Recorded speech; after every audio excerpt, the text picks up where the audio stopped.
August மந்த்துக்கான முக்கியமான events அப்படி international ரிலேஷன்ஸில் அப்படின்னு பார்த்தீங்கன்னா பெருசாக ஈவெண்ட்ஸ் இல்லை, ஒரு 4-5 ஈவெண்ட்ஸ் தான் இருந்துச்சு. என்னன்னா, இந்தியன் ஓஷன் ஸ்ட்ராட்டஜியை பற்றி, இந்தியாவோட இந்தியன் ஓஷன் ஸ்ட்ராட்டஜி எப்படி இருக்குது அப்படின்னு வந்து நம்ம parliamentary committee on international affairs இவங்க வந்து அதை அனலைஸ் பண்ணியிருப்பாங்க. அனலைஸ் பண்ணி என்னென்னலாம் பண்ணலாம், எது நல்லா இருக்குது, எது நல்லா இல்லை அப்படின்னு ஒரு ரிப்போர்ட் கொடுத்துருப்பாங்க. இப்போ இந்த ரிப்போர்ட்டை பற்றி ஃபர்ஸ்ட் டாபிக் பார்த்துட்டு, அடுத்து வந்து செகண்டு இல்லைன்னா ஏசியான் சென்ட்ராலிட்டி. ஏசியான் அப்படிங்கிற குரூப்பிங் பற்றி படிச்சிருப்பீங்க. அந்த ஏசியான் குரூப்பிங்கில் இருக்கக்கூடிய பிரச்சனைகள் என்னென்ன? ஏசியானில் வந்து நிறைய பிரின்சிபல்ஸ் இருக்குது. ஏசியான் சென்ட்ராலிட்டி, ஏசியான் நியூட்ராலிட்டி, இந்த மாதிரி நிறைய பிரின்சிபல்ஸ் இருக்குது. இந்த பிரின்சிபலுக்கு சென்ட்ராலிட்டிக்கு ஒரு பிரச்சனை இருக்குது. அது என்ன அப்படிங்கிறது இந்த மந்த் கரண்ட் அஃபேர்ஸில் ஒரு முக்கியமான டாப்பிக்காக இருந்துச்சு. இதை பற்றி டிஸ்கஸ் பண்ணிவிட்டு அடுத்து அலாஸ்கா சமிட், இது நியூஸில் இருந்திருக்கும், பார்த்துருப்பீங்க. அப்புறம் டேரிஃப் வந்து 25% 50% ஏற்றிட்டாங்க.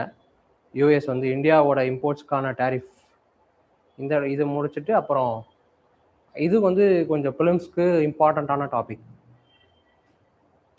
யூகேல வந்து அவங்களோட என்ன சொல்கிறது, மற்ற நாட்டை சேர்ந்த கிரிமினல்ஸ் அவங்களுக்கு என்ன சென்டென்ஸ் கொடுத்த உடனே, அதாவது பிரிசன்கோ இல்லை அந்த மாதிரி ஏதோ ஜட்ஜ்மெண்ட் கொடுத்த உடனே அவங்கள நாட்டுக்கு டீபோர்ட் பண்ணுறத பற்றின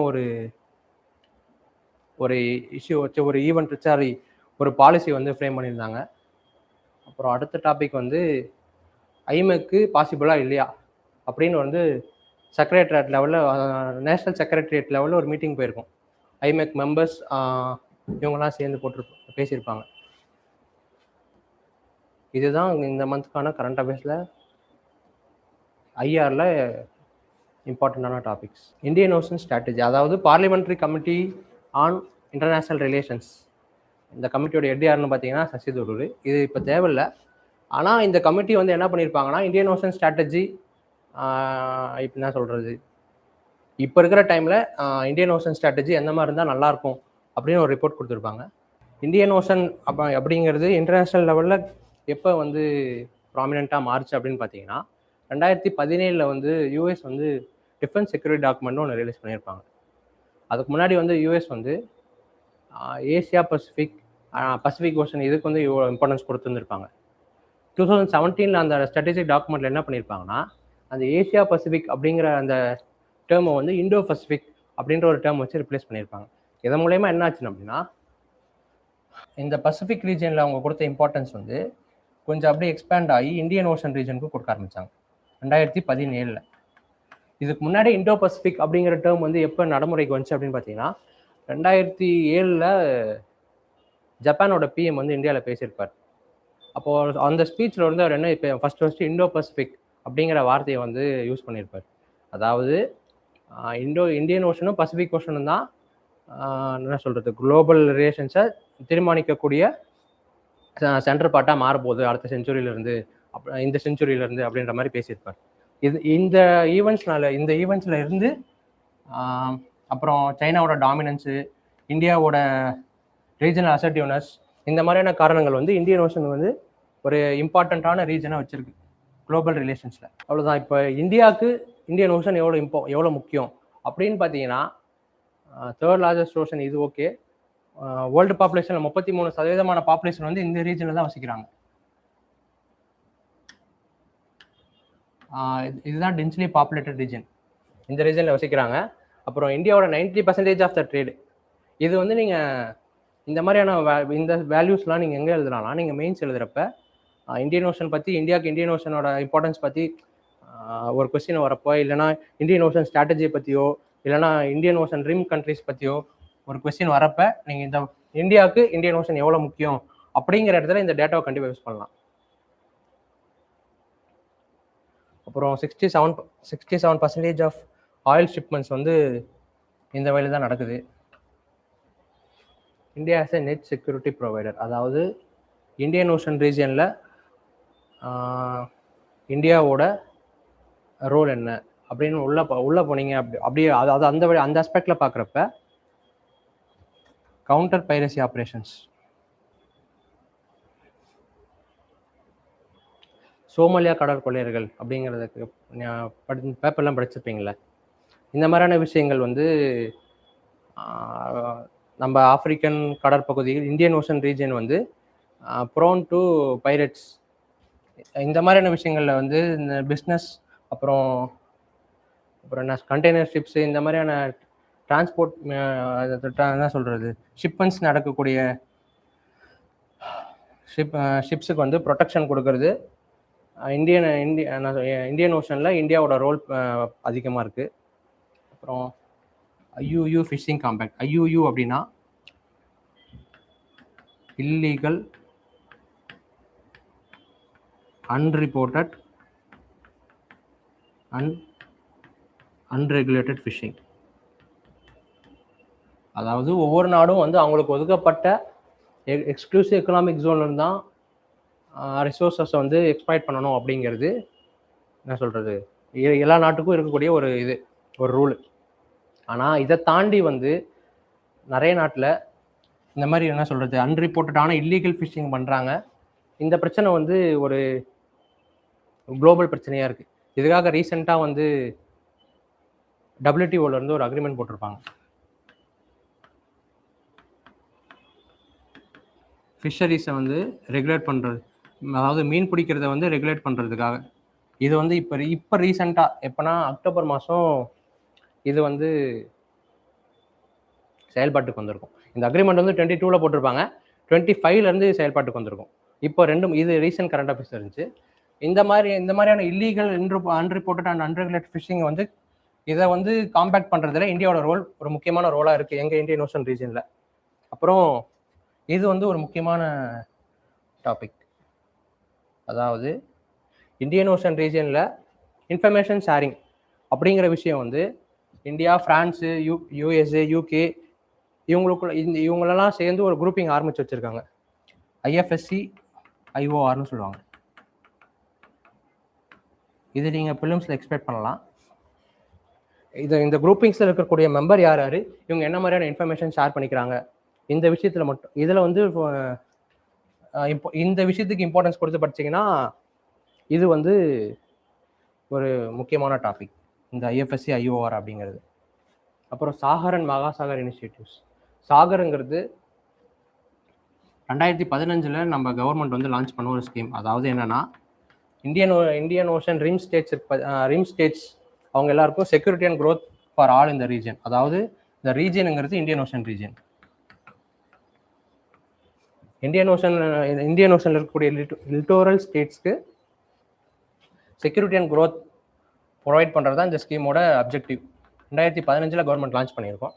இந்த ஸ்கீமோட அப்ஜெக்டிவ்ஸ் இந்த 4 விஷயங்கள். இந்த ஸ்கீம் வந்து 2025 சாகர் அப்படிங்கிறத வந்து மகாசாகர்னு மாற்றிருப்பாங்க. என்னன்னா இந்தியன் ஓஷன் ரீஜனை மட்டும் இல்லாமல் இது குளோபல் லெவலில் கொண்டு போயிருப்பாங்க, தேர்ட் வேர்ல்டு கண்ட்ரிஸ்க்கு இம்பார்ட்டன்ஸ் கொடுத்து. மகாசாகருங்கிறது கரண்ட் அஃபேர்ஸ் இருக்கக்கூடியது, பிலிம்ஸ்க்கு ரொம்ப முக்கியமான விஷயம். இதில் என்னென்ன படிக்கணும் அப்படின்னா இதுக்கும் என்ன வித்தியாசம், இதுலேருந்து சாகர்லேருந்து மகாசாகர் போகிறதுக்கான காரணங்கள் என்னென்ன, இந்த மாதிரியான ஆஸ்பெக்டில் உங்களுக்கு மெயின் ஸ்ட்ரீம் கொஸ்டின் வரலாம். அப்புறம் இந்தியன் ஓஷன் ரீஜனில் இருக்கக்கூடிய குரூப்பிங்ஸ்.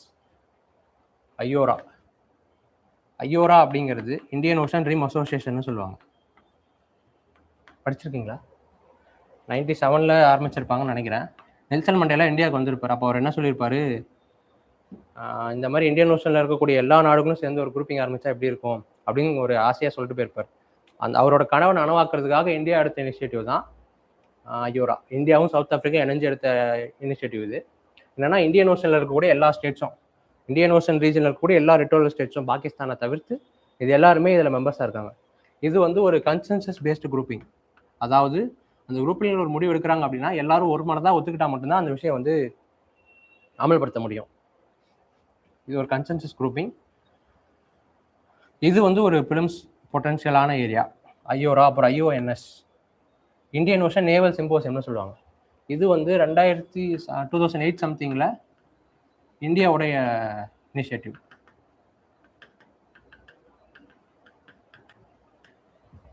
ஜாயிண்ட் எக்ஸசைஸ் கேரி பண்ணுறது, இந்தியன் ஓஷன் ரீஜனில் joint naval exercise and military exercise carry பண்ணக்கூடிய ஒரு ப்ரோக்ராம் இது. அப்புறம் IPOI இது வந்து 2025 to 27க்கு இந்தியா தான் சேர். அதனால இது கரண்ட் அஃபேர்ஸ் இருக்கக்கூடிய விஷயம். இந்த 3 டாபிக்குமே தனித்தனியாக, அதாவது ஐயோரா,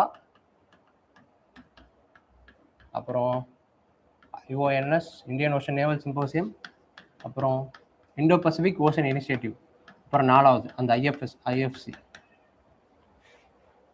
இங்கே பார்த்தீங்களா இங்கே அது இது IFSC IOR.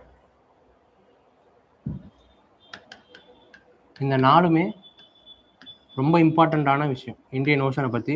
எதுக்குன்னா ஃபிலிம்ஸ்க்கு. அதே மாதிரி மெயின்ஸில் வந்து உங்களுக்கு ஐஆரில் 4 கொஸ்டின் வரும். அதில் ஒரு கொஸ்டின் வந்து கண்டிப்பாக இந்தியன் ஓஷன் ரீஜன்லேருந்து எழுதுகிற மாதிரி தான் இருக்கும்.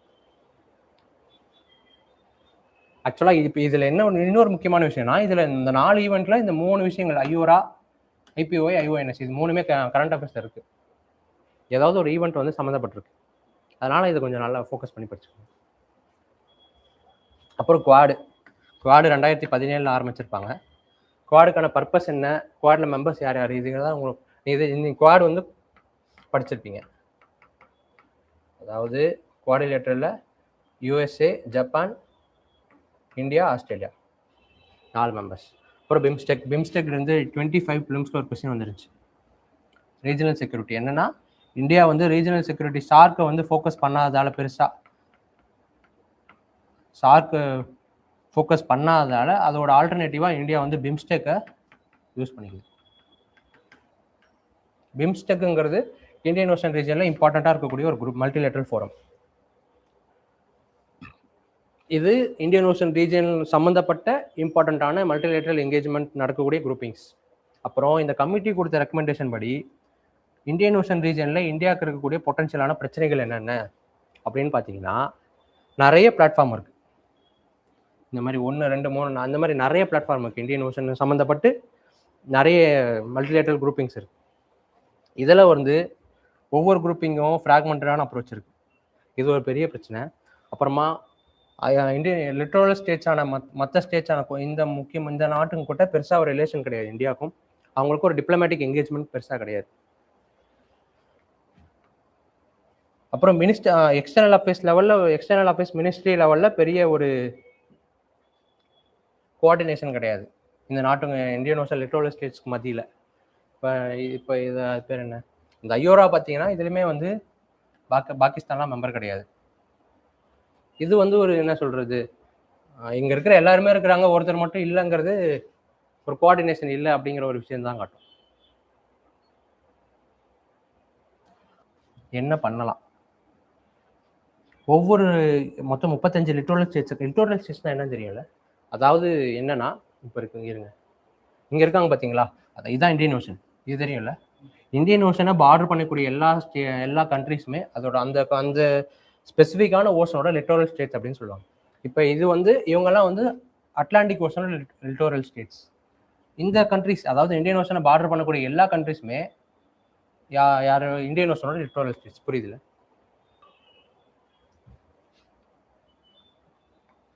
அதுதான் என்ன பண்ணலாம். ஓகே, இந்த மாதிரியான அசஸ்மெண்ட் வேணும், அவங்களுக்குள்ளார ஃபினான்ஷியல் அண்ட் டெக்னிக்கல் கமிட்மெண்ட் இருக்கணும், இந்த மாதிரியான ரெக்கமெண்டேஷன்ஸ் இந்த கமிட்டி கொடுத்துருக்கு. இப்போ ஐயோரா இது வந்து கொஞ்சம் முக்கியமான விஷயம். ஐயோராவில் இருக்கக்கூடிய மெம்பர்ஸ் யார் அப்படின்னு ஒரு கொஸ்டின் கேட்டு போயிடுவான் ஈஸியாக. இல்லைன்னா 5 மெம்பர்ஸை கொடுத்து இதில் யார் மெம்பர் இல்லை அப்படின்னு சொல்லிட்டு போயிடுவான். இப்போ என்னன்னா, நம்ம பாகிஸ்தானையும் கொடுத்துருவான்.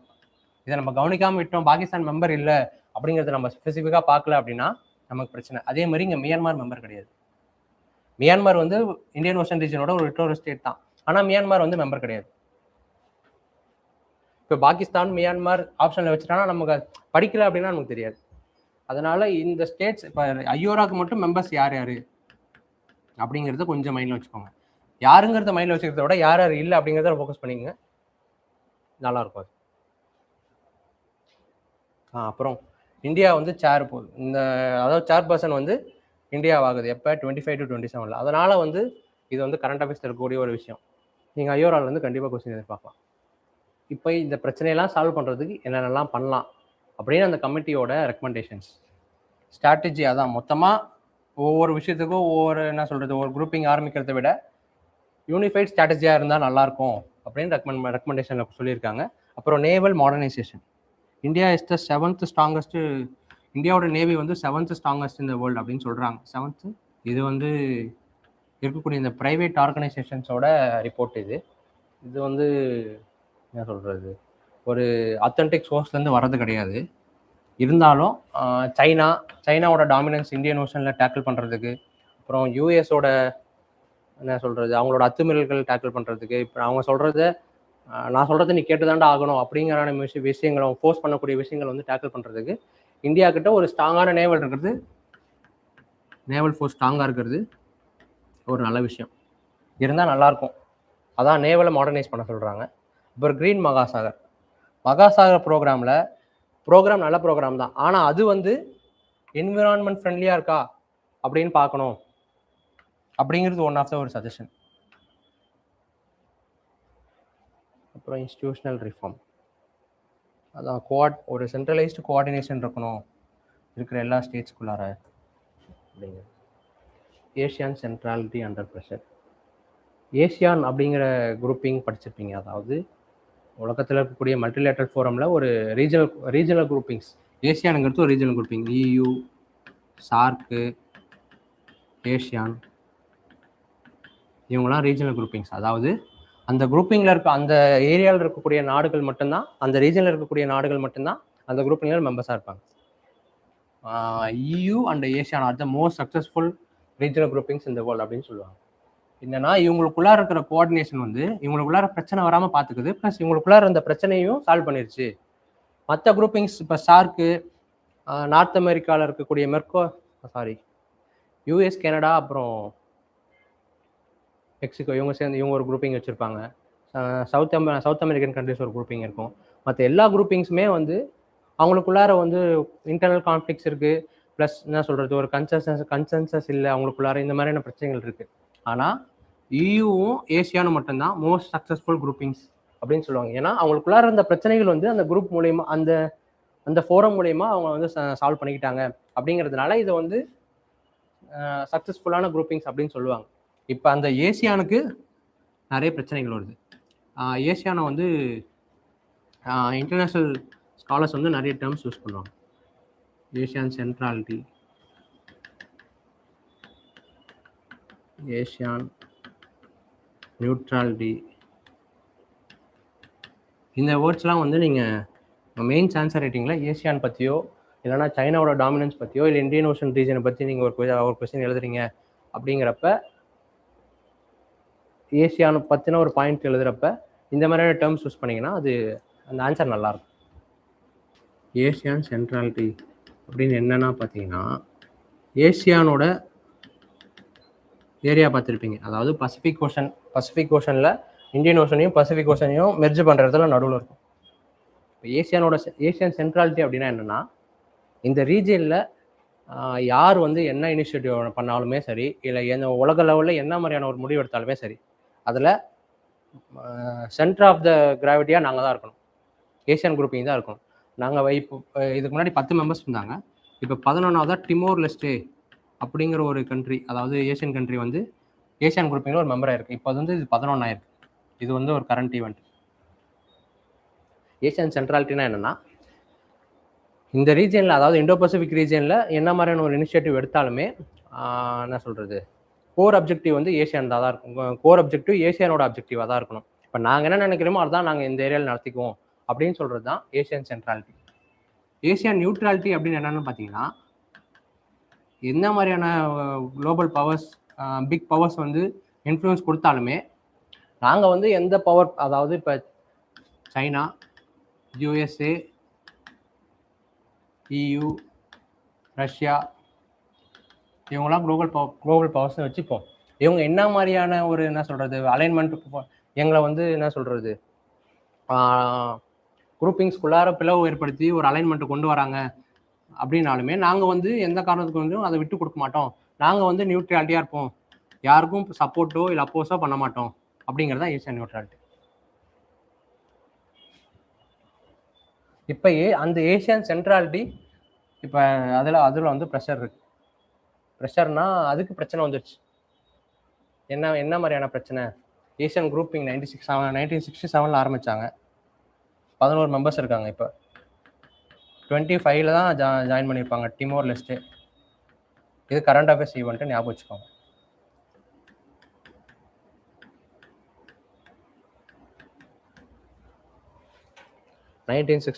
ஆரம்பிச்சிருப்பாங்க.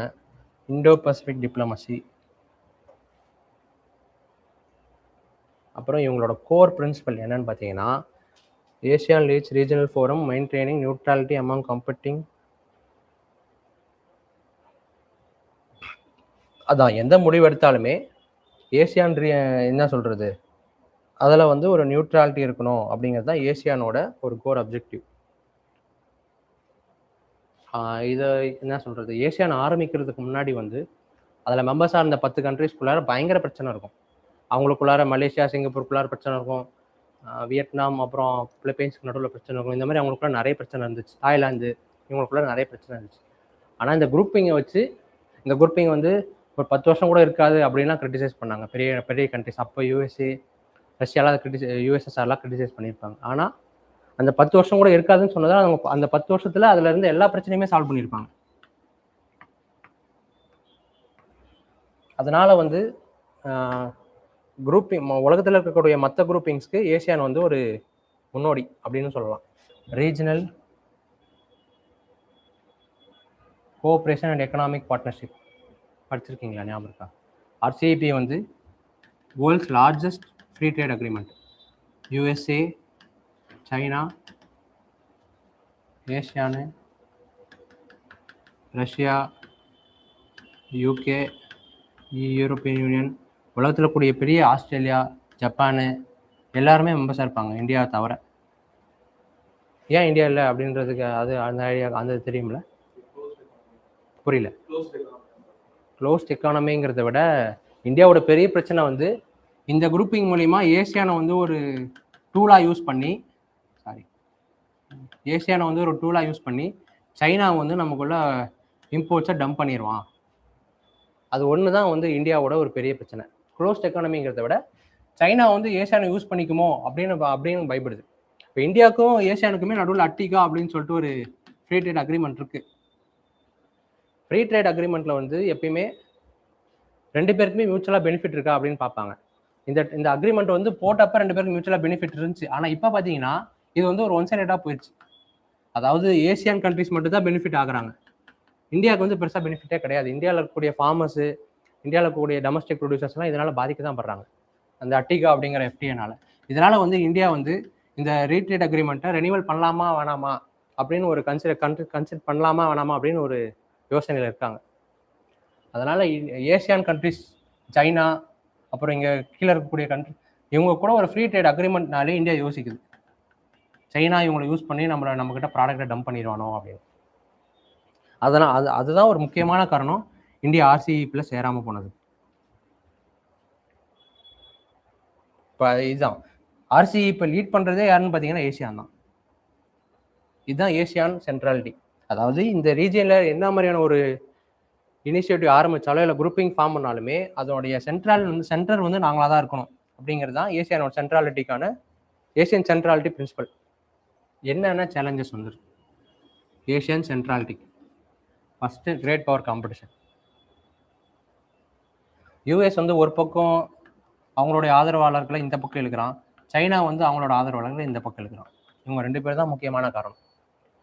பிலிப்பைன்ஸு, தாய்லாந்து, வியட்நாமு இவங்களுக்கெல்லாம் வந்து சைனா கூட பிரச்சனை இருக்குது. லேண்ட் ஷேரிங் அங்கே இதில் 9 லைன் 7 லைன் படிச்சிருப்பீங்களா? சவுத் சைனா சீல அவங்களுக்கு வந்து டெரிட்டோரியல் டிஸ்பியூட்ஸ் இருக்குது. பிலிப்பைன்ஸு, தாய்லாந்து இவங்க கூடலாம் சைனாக்கும் அவங்களுக்கும் இருக்குது. இதே லாவோஸ், கம்போடியா இவங்கெல்லாம் ப்ரோ சைனீஸ் கண்ட்ரிஸ். ஏசியன் குரூப்பிங்ஸ்குள்ளார இவங்க எல்லாருமே ஏசியன் மெம்பர்ஸ் தான். இவங்க எல்லாருமே சைனாக்கு ப்ரோவா ஸ்டாண்ட் எடுப்பாங்க, இவங்க 2 பேரும் அகேன்ஸ்டா ஸ்டாண்ட் எடுப்பாங்க. இப்போ புரியுதுங்களா ஏசியன் சென்ட்ராலிட்டிக்கு என்ன பிரச்சனைன்னு? நியூட்ரலிட்டிக்கும் பிரச்சனை இருக்குது இதில். அதான் இன்டர்னல் ஃப்ராக்சர்ஸ். இப்போ பார்த்தீங்கன்னா வியட்நாமு அதெல்லாம் வந்து சைனாக்கு அகேன்ஸ்ட் ஆன்டி சைனா ஸ்டாண்ட் எடுக்கக்கூடியவன். லாவோஸ், கம்போடியாலாம் வந்து ப்ரோ சைனீஸ் ஸ்டாண்ட் எடுக்கக்கூடியவன். இதுதான் வந்து ஏசியன் லீடர்ஷிப்க்கு ஒரு பெரிய பிரச்சனையாக இருக்குது. அப்புறம் இந்த யூஎஸ் ஆரம்பித்த அந்த குவாடு, சைனாவோட பெல்ட் அண்ட் ரோடு இனிஷியேட்டிவ், இந்த மாதிரியான இனிஷியேட்டிவ்ஸ்லாம் வந்து ஏசியானோட பவரை ஏசியானோட சென்ட்ராலிட்டி அண்டர்மைன் பண்ணக்கூடியதாகவே இருக்கு. இதெல்லாம் இந்த மாதிரி ஒரு பெரிய பவர்ஸோட இனிஷியேட்டிவ்ஸ், இந்த ரீஜனில் கூடிய இனிஷியேட்டிவ்ஸ், அக்குஸு, குவாடு, இந்த மாதிரியான இனிஷியேட்டிவ்ஸ் வந்து இவங்களை சைட்லைன் பண்ணுற மாதிரியே இருக்குது. ஏசியானுக்கு வந்து ஏசியான் அதை கன்சிடரே பண்ணுறதுல, குவாடில் வந்து ஏசியன் மெம்பர்ஸ் கிடையாது. குவாடு, அக்குஸ்லாம் ஏசியன் மெம்பர் கிடையாது. இது வந்து அந்த ரீஜியனில் அவங்க இல்லாத ஒரு குரூப்பிங்ஸ் இருக்கிறது அவங்களுக்கு ஒரு பெரிய பிரச்சனையாக பார்க்குறாங்க. failure to implement 5-point consensus on Myanmar. ஏசியானோட அத்தாரிட்டி மியான்மரில் ஜுண்டா ரெஜிம் ஞாபகம் இருக்குங்களா? அதாவது என்னென்னா மிலிட்ரி டேக் ஓவர் பண்ணியிருப்பாங்க. ஏசியானில் வந்து மியான்மரில் வந்து ஒரு டிப்ளமேட்டிக் கவர்மெண்ட் வந்து இருக்கும், அதை ஓவர் த்ரோ பண்ணிட்டு வந்து மிலிட்ரி வந்து டேக் ஓவர் பண்ணியிருப்பாங்க. இதுக்கு வந்து யூஎஸ்ஸு, இந்த மாதிரியான யூஎஸ், யூரோப்பியன் யூனியன், இவங்களாம் வந்து டெமோக்ராட்டிக் கண்ட்ரிஸ் வந்து இந்த மிலிட்ரி ரெஜிம்க்கு அகெயின்ஸ்டாக ஏசியானுக்கு ஃபோர்ஸ் பண்ணியிருப்பாங்க. நீங்கள்லாம் சேர்ந்து உங்கள் மெம்பர் தானே மியான்மர், நீங்கள் சொன்னால் கேட்பான்ல, நீங்கள் சொல்லி திருப்பியாக அவங்க வந்து என்ன சொல்கிறது, டெமோக்ராட்டிக் ஆட்சியை அமல்படுத்துங்க அப்படின்னு சொல்லியிருப்பாங்க. ஆனால் இதுக்கு வந்து நியூ 5-point கன்சென்சஸ்னு ஒரு என்ன சொல்கிறது, ஒரு தீர்மானம் கொண்டு வந்திருப்பாங்க ஏசியானில். அந்த தீர்மானத்தின்படி மியான்மரை ஃபோர்ஸ் பண்ணியிருப்பாங்க, என்னன்னா மிலிட்டரி ரெஜிமை ஒரு முடிவு கொண்டு வா அப்படின்னு. ஆனால் அதை மியான்மர் கேட்கவே இல்லை. இது வந்து என்ன சொல்றது, ஒரு குரூப்பிங் எல்லாருமே சேர்ந்து ஒன்னா முடிவு எடுப்பாங்க அப்படிங்கிறப்ப மற்ற எல்லாரும் மெம்பர்ஸும் சேர்ந்து ஒரு முடிவு எடுக்கிறாங்க, அதை மியான்மர் கேட்கவே இல்லை அப்படிங்கிறது வந்து அந்த குரூப்போட கிரெடிபிலிட்டியை அண்டர்மைன் பண்ணுது. இப்போ அந்த குரூப்பிங்கை திருப்பி என்ன சொல்றது, பழைய நிலைமைக்கு எப்படி கொண்டு வரலாம், ஏசியான் கம்யூனிட்டி விஷன், இதெல்லாம் நீங்கள் மெயின்ஸ் ஆன்சர் ரைட்டிங்கில் ஏசியானை எப்படி திருப்பி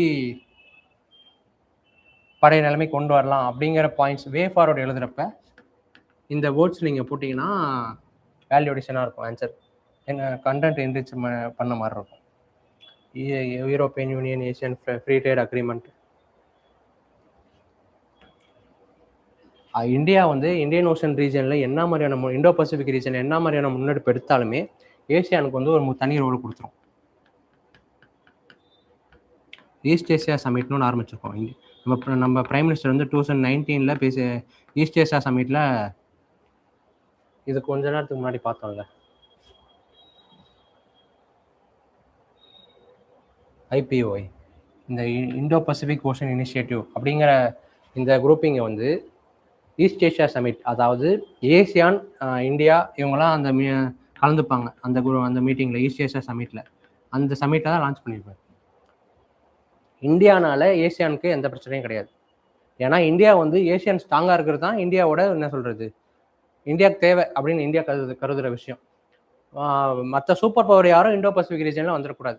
அப்படின்னா என்ன, ஏசியான் ஸ்ட்ராங்காக இருக்கணும், அதுதான் இந்தியாவோட தேவை.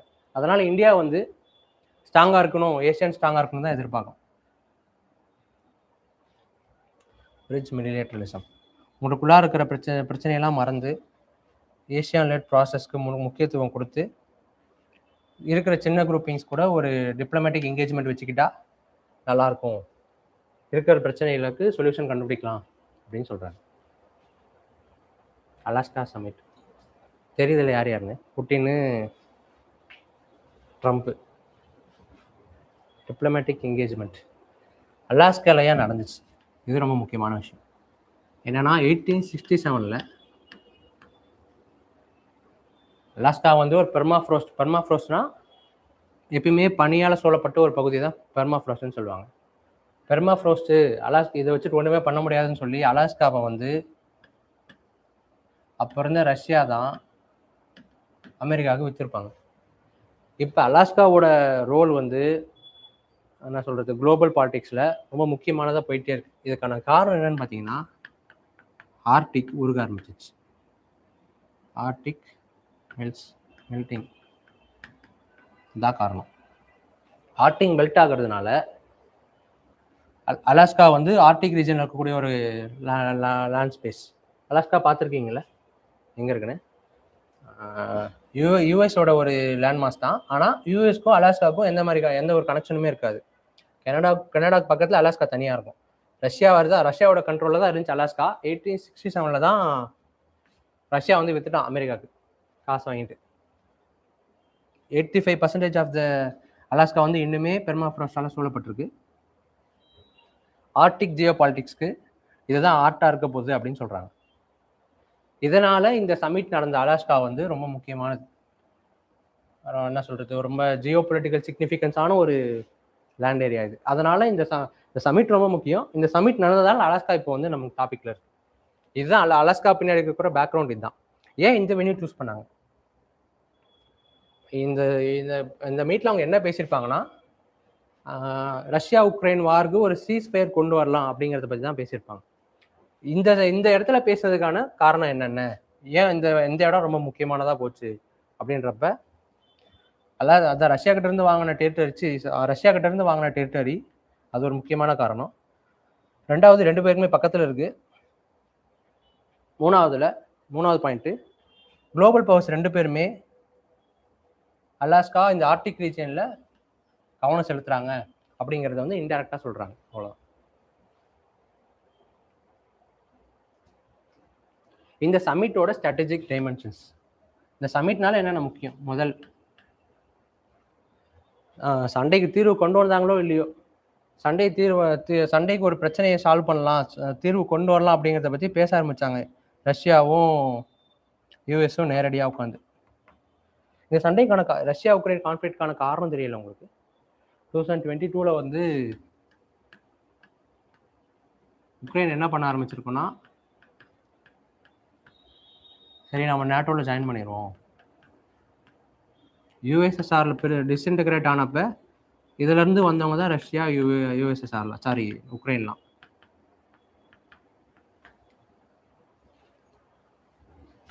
நம்ம 2 பேருக்கும் ஒரே அம்மா.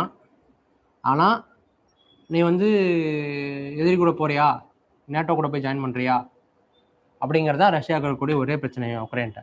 இன்னைக்கே வந்து இப்போ ரீசெண்டா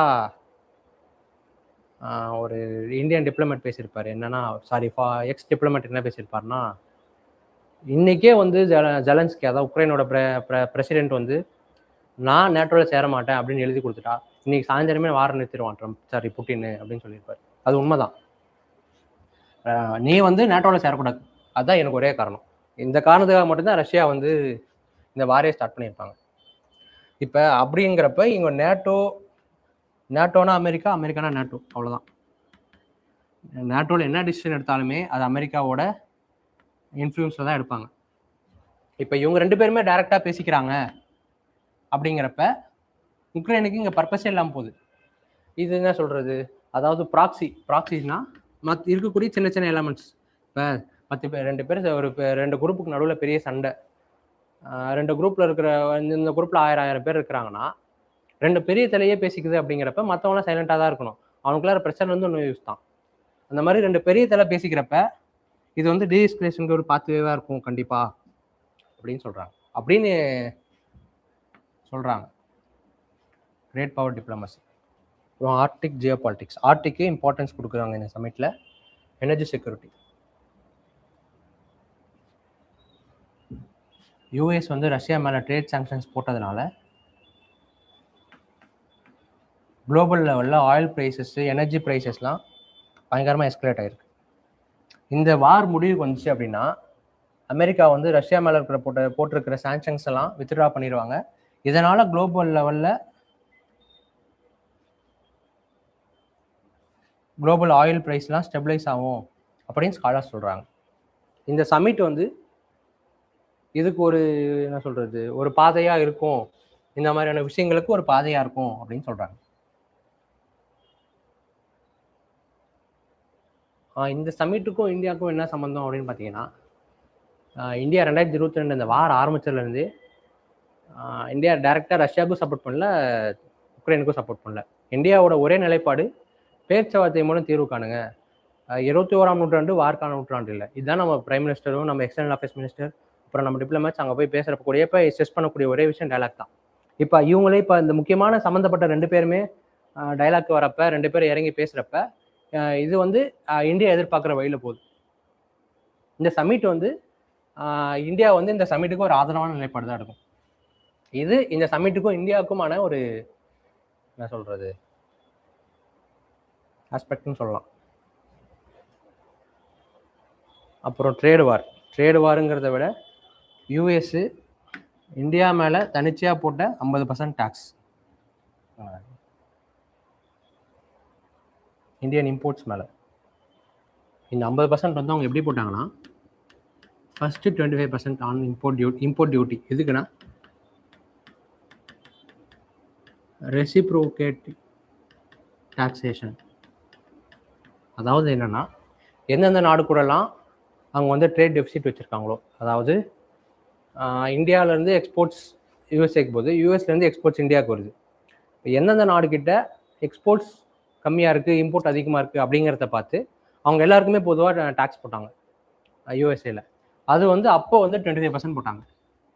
அதாவது இந்தியா கூட ட்ரேட் டெபிசிட்டில் இருக்கிறோம், நம்ம அதை வந்து குறைக்கணும் அப்படிங்கிறதாக இந்த 25% போட்டாங்க ஃபஸ்ட்டு. இந்த 25 ஏன் 50 மாறுச்சு? இதுதான் ஆகஸ்ட் மாதம் மாற்றினாங்க. ஏன் 50 மாறுச்சு அப்படின்னா, ட்ரம்ப் வந்து ரஷ்யா கிட்ட ஆயில் வாங்குறது இந்தியா நிறுத்தணும், அப்படி நிறுத்தலை அப்படின்னா நாங்கள் 25% எக்ஸ்ட்ரா டேரிஃப் போடுவோம் இந்தியன் இம்போர்ட்ஸ் மேலே அப்படின்னு சொன்னார். இந்தியா சொன்னதுக்கப்புறமும் கேட்கல. அதனால இந்த ஆகஸ்ட் மாதம் இந்த 25% 50% டேரிஃபாக இன்க்ரீஸ் பண்ணிட்டாங்க. இதுதான் இதுக்கு பின்னாடி இருக்கக்கூடிய காரணம். 25% 50% இன்க்ரீஸ் ஆயிடுச்சு. இதுதான் highest tax import tax imposed by USA on any country. உலகத்தில் எந்த நாட்டுமே ரஷ்யா மேலேயே 50% டேக்ஸ் போடல. ரஷ்யாவுக்கும் அவங்களுக்கு பெருசாக ட்ரேடு கிடையாது. சைனாவுக்குமே 50% டேக்ஸ் போடல. இன்னுமே இந்தியா மேலே தான் 50% டேக்ஸ் போட்டிருக்காங்க யூஎஸ்ஏ. இந்தியா மேலேன்றதை விட இந்தியனோட இம்போர்ட்ஸ் மேலே. இதனால இந்தியாவுக்கு ஜிடிபி லாஸ் 0.5% வரைக்கும் இருக்கலாம் அப்படின்னு ஸ்காலர் சொல்றாங்க, எக்ஸ்பர்ட் சொல்றாங்க. இது வந்து ஒரு அவங்க வெளியில சொல்ற ரீசனா இருந்தாலுமே இந்தியா பாகிஸ்தான் இப்போ ரீசெண்டாக 25 ஜூன்ல மேல கான்ஃப்ளிக்ட் நடந்துச்சு பார்த்தீங்களா? அந்த கான்ஃப்ளிக்ட் வந்து நான் தான் முடிச்சு வச்சேன், நான் தான் அவங்க 2 பேருக்கு பீஸ் வர்றதுக்கான காரணம் அப்படின்னு ட்ரம்ப் சொல்லியிருப்பாப்புல. இந்தியா வந்து அதெல்லாம் கிடையாது, நாங்கள் 2 பேர் தான் பேசி முடிவு பண்ணிட்டோம் அப்படின்னு இந்தியா சொல்லிடுச்சு. இது வந்து குளோபல் ஸ்டேஜில் ட்ரம்ப்புக்கு பெரிய அவமானமாக போயிடுச்சு. இப்போ இது என்ன பண்ணலாம்? என்ன வந்து அவன் அசிங்கப்படுத்திட்டான், என்ன பண்ணலாம்? ஓகே, இதுதான் சொல்யூஷன், இதுதான் அதுக்கு வழி அப்படின்னு சொல்லி டேக்ஸ் போட்டு இந்தியா இன்னும் என் கண்ட்ரோலில் தான் இருக்கிறான் அப்படின்னு உலகத்துக்கு காட்டணும். நான் வந்து டேரிஃப் இன்க்ரீஸ் பண்ணிட்டா நான் சொல்கிறத கேட்பான், ரஷ்யா கிட்ட தான் அவங்க உறவை துண்டிச்சிருவான் அப்படிங்கிற ஒரு ஆஸ்பெக்டில் தான் இந்த டேரிஃப் போட்டாங்க. ஆனால் இந்தியா என்ன பண்ணுச்சுன்னா, நீ என்ன போட்டுக்க, அதை கண்டுக்கவே இல்லை பெருசா, அதை பற்றி எதுவுமே பேசல இந்தியா. இது 3 விஷயம் தான் பேசியிருப்பாங்க: அன்ஃபேர், அன்ஜஸ்டிஃபைடு, அன்ரீசனபிள். இன்னைக்கு தேதி வரைக்குமே இந்தியா வந்து ரஷ்யா கிட்ட இருந்து ஆயில் வாங்குறத சுத்தமாக விட கிடையாது. ஒரு என்ன சொல்றது, ஒரு சிக்னிஃபிகண்டாக குறைச்சிருக்காங்க. ஆனால் இன்னைக்குமே இந்தியாவோட லார்ஜஸ்ட் ஆயில் சப்ளையர் வந்து ரஷ்யா தான். இன்னைக்கு டிசம்பர் மாதம் இன்னைக்குமே லார்ஜஸ்ட் ஆயில் சப்ளை. இப்போ ரீசெண்டாக வந்து அக்டோபர் 2025 ரிப்போர்ட் படி 38% ஆஃப் இந்தியன் ஆயில் வந்து ரஷ்யாவிலேருந்து இம்போர்ட் பண்ணுறாங்க. முன்னாடி 60% இருந்துச்சு, அது கொஞ்சம் குறைஞ்சிருக்கு, அவ்வளோதான். அமெரிக்கா வந்து உடனடியாக இருந்தது சொன்னான், ஆனால் இந்தியா வந்து அதை கண்டுக்கவே இல்லை, ஒரு 20% குறைஞ்சிருக்கு, அவ்வளோதான். டிரான்சாக்ஷனல் டிப்ளமசி, இந்த வார்த்தை ரொம்ப முக்கியம்.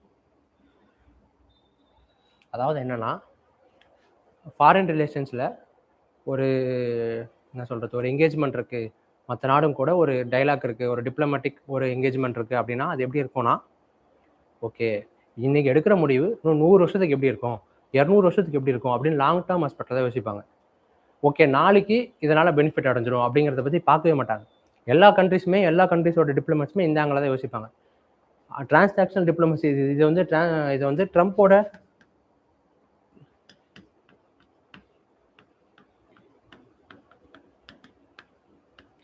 டிரான்சாக்ஷனல் டிப்ளமசி ஆஃப் ட்ரம்ப்பு அப்படின்னு நியூஸ் பேப்பர்ஸ்லாம் அடிக்கடி பார்த்துருப்பீங்க. என்னன்னா, ட்ரம்ப் வந்து ஒரு பிஸ்னஸ் மேன் எப்பயுமே இன்னைக்கு எவ்வளோ லாபம் வருது இந்த ஆஸ்பெக்டில் தான் பார்ப்பான். இப்போ இப்போ என்ன டேரிஃப் போட்டிருக்கோம், இதனால் என்ன முடிவு, இதனால் என்ன பலன், அப்படி மட்டும் தான் யோசிப்பாப்புல ட்ரம்ப்பு. இதனால தான் இது வந்து ஒரு பிஸ்னஸ் மேனோட ஆஸ்பெக்டில் இருக்குது. இந்த டிப்ளமேட்டிக் என்கேஜ்மெண்ட்டு அது வந்து என்ன சொல்கிறது, ஒரு லாங் டேர்ம் ஸ்ட்ராட்டஜியோ இல்லை லாங் டேர்ம் ஆஸ்பெக்டோ அதை ஃபோக்கஸ் பண்ணி இல்லை ட்ரம்ப்போடது. இதனால தான் ஸ்காலர்ஸ் வந்து இந்த டிப்ளமேட்டிக் ஸ்டைலை டிரான்சாக்ஷனல் டிப்ளமசி ஸ்டைல் அப்படின்னு சொல்கிறாங்க. ட்ரம்ப்போட டிப்ளமேட்டிக் ஸ்டைலை. இந்த வார்த்தை ரொம்ப முக்கியம், ஞாபகம் வச்சுக்கோங்க. மெயின்ஸ் எழுதுறீங்க அப்படின்னா இந்த வார்த்தையை நீங்கள் கொஸ்டின் கண்டிப்பாக ஏதாவது ஒரு கொஸ்டின் இந்த வார்த்தையை போகிறதுக்கான ஸ்கோப் இருக்கும். அப்போ நீங்கள் கண்டிப்பாக அந்த வார்த்தையை போடுறது நல்லது. Move is directly linked to Russian energy purchase.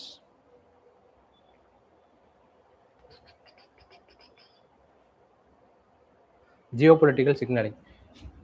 இந்த மூவ் வந்து என்னென்ன விஷயத்தெல்லாம், இந்த மூவோட இம்ப்ளிகேஷன்ஸ் என்னென்ன அப்படின்னு பார்த்தீங்கன்னா, ட்ரேடை வந்து நாங்கள் ஒரு டூலாக யூஸ் பண்ணுவோம், எதுக்கு, உங்களை இன்ஃப்ளூயன்ஸ் பண்ணுறதுக்கு அப்படின்னு குளோபல் சவுத் கண்ட்ரீஸ்க்கு யூஎஸ்ஏ சொல்லாமல் சொல்கிறான். குளோபல் சவுத் கண்ட்ரீஸ்னால் புரியும், அதாவது third world countries, developing countries, under developed கண்ட்ரீஸ்லாம் குளோபல் சவுத் கண்ட்ரீஸ்னு சொல்லுவாங்க. இவங்க எல்லாருமே வந்து இப்போ இந்தியா, சைனா மாதிரியான மிடில் பவர்ஸ்னால இவங்க எல்லாருமே வந்து சூப்பர் பவர்ஸ்க்கு கொஞ்சம் அகெயின்ஸ்டான ஸ்டாண்ட் எடுக்கிறாங்க. இந்த என்விரான்மெண்டல் சமிட்ஸில், அப்புறம் ட்ரேட் அக்ரிமெண்ட்ஸ் WTOவில், அப்புறம் UNFCCC, UNEP, இங்கெல்லாம் வந்து CBDR, common but differentiated responsibilities, இந்த மாதிரியான விஷயங்கள்னால குளோபல் சவுத் கண்ட்ரீஸ் வந்து சூப்பர் பவர்ஸ்க்கு ஒரு என்ன சொல்கிறது, ஒரு பிரச்சனை இருக்குது அவங்களுக்கு. யாருக்கு? Global super powers. இந்த மாதிரியான கண்ட்ரீஸ்க்கு வந்து இந்த ட்ரேடை வந்து வெப்பனாக யூஸ் பண்ணுறது மூலயமா அமெரிக்கா வந்து நாங்கள் வந்து இப்படி இன்ஃப்ளூயன்ஸ் பண்ணுவோம், trade is also a way of tool for foreign policy அப்படின்னு சொல்ல வராங்க. Economic impact of India 0.5% of GDP வரைக்கும் அடி வாங்குவோம் இந்தியாவோட ஜிடிபி அப்படின்னு சொல்லியிருக்கிறாங்க, இன்னும் தெரியல. Global trade over concerns. WTO வந்து இப்போ இது ரொம்ப முக்கியமான டாபிக். நீங்கள் மெயின்ஸ் எழுதுறீங்க அப்படின்னா இந்த WTOலேருந்து கண்டிப்பாக இந்த வாட்டி கொஸ்டின் வரும். ஏன் அப்படின்னா WTOவில் வந்து டிஸ்பியூட் ரெசல்யூஷன், அதாவது 2 பேருக்குள்ளார வந்து ஒரு ட்ரேடில் பிரச்சனை இருக்குது, அவன் என் பொருள் மேலே டேரிஃப் போட்டிருக்கான் தேவையில்லாமல், அதுக்கு அப்படின்னா அவன் போய் அங்கே WTOவில் தான் முறையிட முடியும். WTOவோட இந்த ட்ரேட் டிஸ்பியூட் ரெசல்யூஷன் கொண்டு வரதுக்கு ஒரு பாடி இருக்கும். அந்த பாடி வந்து ஒரு 4-5 வருஷமாக டிஸ்ஃபங்க்ஷனலாக இருக்குது. அது காரணம் அமெரிக்கா தான். அந்த பாடி டிஸ்ஃபங்க்ஷனாக இருக்கிறதுனால உலகத்தில் நடக்கக்கூடிய ட்ரேடில் இருக்கக்கூடிய இம்பேலன்ஸை வந்து சரி பண்ணுறதுக்கு ஆள் இல்லாமல் போயிடுச்சு.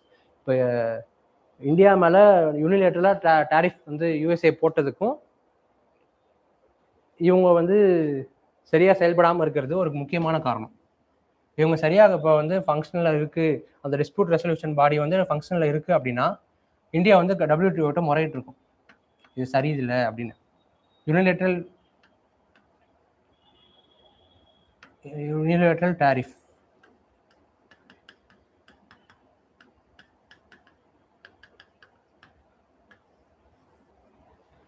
இது சரியில்லை அப்படின்னு சொல்லி WTO முறையிட்டு இருக்கலாம். ஆனால் இப்போ WTOவே அந்த டிஸ்பியூட் ரெசல்யூஷன் பாடி வந்து ஃபங்க்ஷனில் இல்லை அப்படிங்கிறதுனால WTOட பர்பஸே வேஸ்ட்டாக போயிடுச்சு. அப்புறம் இந்தியாவோட ரெஸ்பான்ஸ். இந்தியா வந்து இதுக்கு வந்து ஒரு நல்ல என்ன சொல்கிறது, ஒரு டிப்ளமேட்டிக்காக ஒரு மெச்சூர்டான ரெஸ்பான்ஸை காட்டியிருக்கோம். என்னென்னா அதுக்கு அடிபணிஞ்சும் போகாமல்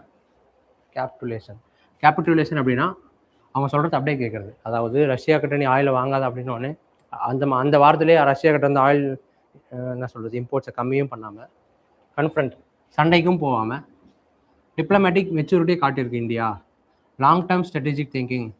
நீ எனக்கு வேணும்டா, சைனா வந்து அவனோட இன்ஃப்ளூயன்ஸை கம்மியாக வச்சு, அவனோட இன்ஃப்ளூயன்ஸ் வந்து இந்தோ பசிபிக் ஓஷனில் கம்மியாக இருக்கணும் அப்படின்னா எனக்கு உன்னோட தேவை இருக்குடா அப்படிங்கிறதுனால சரி வேணாம், சண்டையும் போட வேணாம், சரி அவன் சொல்கிறத கேட்டும் போவான். அவன் சொல்கிறத கேட்டு போயிட்டா இந்தியாவுக்கும் ரஷ்யாவுக்குமான என்ன சொல்கிறது ரிலேஷன்ஸில் நீ அவன் சொல்கிறான்னு சொல்லிட்டு என் ஆயில் வாங்கத்தை நிறுத்திட்ட பற்றியா அப்படின்னு ரஷ்யா வந்து நம்ம மேலே வந்து ரஷ்யாவுக்கு ஒரு கெட்ட எண்ணம் வந்துடும்.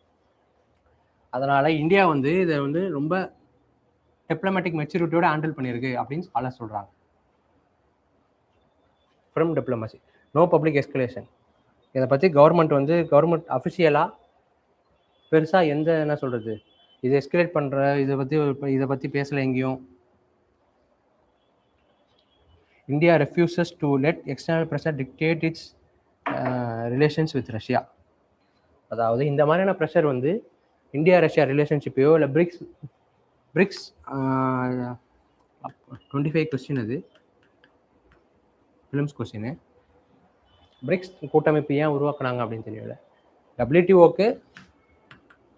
எல்லாமே வந்து வெஸ்டர்ன் கண்ட்ரிஸ்க்கு ஆதரவாக இருக்கான் அப்படின்னு சொல்லி மற்ற சூப்பர் பவர்ஸ், மிடில் பவர்ஸ், பெரிய கண்ட்ரிஸ் எல்லாருமே சேர்ந்து ஆரம்பிச்சது தான் பிரிக்ஸ். பிரிக்ஸ் எல்லாமே வந்து வெஸ்டர்னுக்கு அகேன்ஸ்டான ஸ்டாண்ட் எடுக்கக்கூடிய ஒரு கூட்டமைப்பு. இப்போ இதனால் இப்போ இந்தியா வந்து ப்ரோ யூஎஸ் ஸ்டாண்ட் எடுத்திருந்தா ரஷ்யா கூடயோ இல்லை பிரிக்ஸு இந்த மாதிரியான விஷயங்கள், அப்புறம் இந்தியாவோட ஸ்ட்ராட்டஜிக் அட்டானமி, இந்த வார்த்தை ரொம்ப முக்கியம். ஸ்ட்ராட்டஜிக் அட்டானமினா இன்டர்நேஷ்னல் ரிலேஷனில் என்ன ஒரு முடிவு எடுத்தாலும் அந்த முடிவு என்னோட தான் இருக்கணும். நான் வந்து அட்டானமியாக தனியாக சுயமாக செயல்படுறதுக்கு அதுக்கு வந்து ஒரு ஃப்ரீடம் எனக்கு இருக்கணும். இந்த ஸ்ட்ராட்டஜிக் அட்டானமி இந்த நிலைப்பாடு மூலிமா இந்தியா வந்து தன்னோட ஸ்ட்ராட்டஜிக் அட்டானமியை நிலைநிறுத்தி இருக்கு அப்படின்னு சொல்கிறாங்க. இந்த எங்கேயும் இல்லை, ஆனால் இந்த வேர்ட் ரொம்ப முக்கியம். நீங்கள் ஆன்சர் எழுதுறீங்க அப்படின்னா இந்த ஸ்ட்ராட்டஜிக் அட்டானமியை யூஸ் பண்ணுவோம்.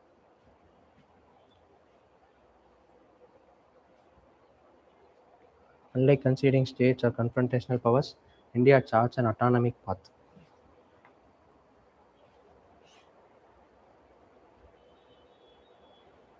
இது எப்படி சால்வ் பண்ணலாம் அப்படின்னு பார்க்குறப்ப டொமஸ்டிக் காம்படிட்டிவ்னஸை இன்க்ரீஸ் பண்ணலாம். ட்ரேட் டெஸ்டினேஷன்ஸ் இருக்குங்க இல்லைங்களா?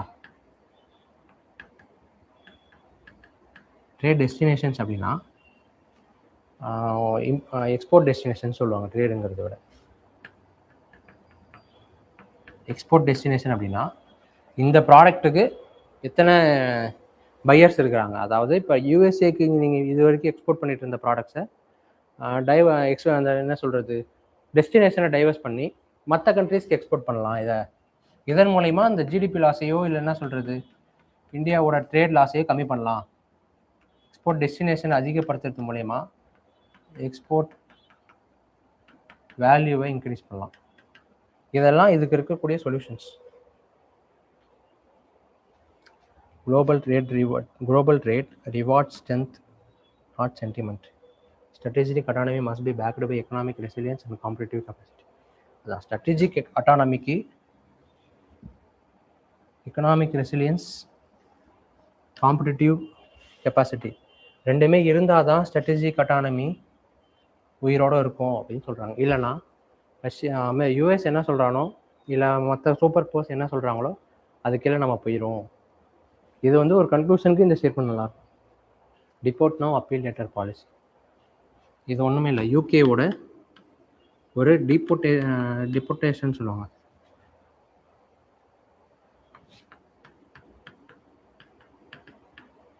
அதாவது யூகேல வந்து க்ரைம் பண்ணக்கூடிய ஃபாரின் நேஷனல்ஸ் இருப்பாங்க பார்த்தீங்களா, இவங்களை வந்து டிபோர்ட் பண்ணக்கூடிய ஒரு பாலிசி ஃப்ரேம் ஒர்க் வச்சுருப்பாங்க. அதாவது அந்த ஊரில் கோர்ட்டில் கேஸ் நடக்கும். அந்த கேஸில் வந்து ஜட்ஜு வந்து ஒரு ஜட்ஜ்மெண்ட் கொடுப்பாரு.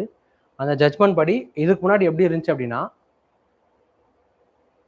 30% ஆஃப் த சென்டென்ஸ் வந்து அவங்க யூகே பிரிசனில் இருக்கணும் அப்படின்னு சொல்லுவாங்க. இப்போ அது எப்படி மாற்றிட்டாங்க அப்படின்னா அந்த ஜட்ஜ்மெண்ட்ஸ் முடிஞ்ச உடனே, ஜட்ஜ்மெண்ட் வந்த உடனே அவங்கள டிபோர்ட் பண்ணிடுவாங்க. அவங்க எந்த நாட்டுக்காரங்களோ அந்த நாட்டுக்கு டிபோர்ட் பண்ணிடுவாங்க. யார் அதுதான். இப்போ நம்ம நாட்டில் இருந்து ஒருத்தர் யூகேல போய் க்ரைம் பண்ணியிருக்காருன்னு வச்சுக்கோங்க. அவங்கள என்ன பண்ணுவாங்க, இப்போ க்ரைம் பண்ணுறாரு அப்படின்னா கோர்ட்டில் கேஸ் நடக்கும். அந்த கேஸில் ஜட்ஜ்மெண்ட் வந்த உடனே அவர் தூக்கிட்டு போய் ஜெயிலில் போட்டுருவாங்க. அவர் அப்பீல் பண்ணுறதா இருக்கட்டும், இல்லைன்னா நான் ஒரு நிரபராதின்னு ப்ரூவ் பண்ணுறதா இருக்கட்டும், இது வந்து அந்த ஊர் கேஸ், அந்த ஊர் ஜட்ஜில் அந்த ஊர் கோர்ட்டில் கேஸ் நடக்கும். அது வரைக்கும் அந்த ஊர் ஜெயிலில் இருப்பார். ஆனால் இப்போ என்ன பண்ணிட்டாங்க அப்படின்னா கோர்ட்டில் ஜட்ஜ்மெண்ட் வந்த உடனே அவங்கள சம்மந்தப்பட்ட நாட்டுக்கு டிபோர்ட் பண்ணிடணும். இது வந்து இந்த ஃப்ரேம் ஒர்க் வந்து இதுக்கு முன்னாடி 8 நாட்டில் இருந்துச்சு. இப்போ அது 23 நாட்டுக்காக மாற்றிருக்காங்க. அதில் இந்தியாவையும் இன்க்ளூட் பண்ணியிருக்காங்க. இதுதான் இந்த கொஸ்டின், இந்த டாப்பிக்கோட கரண்ட் அஃபேர்ஸ் ஆஸ்பெக்ட். இதுலேருந்து கொஸ்டின் என்ன வரலாம்னா ப்ரிலிம்ஸ் கொஸ்டின் வரலாம். டிபோர்ட் இந்த மாதிரி டிஎன்ஏஎல் வந்து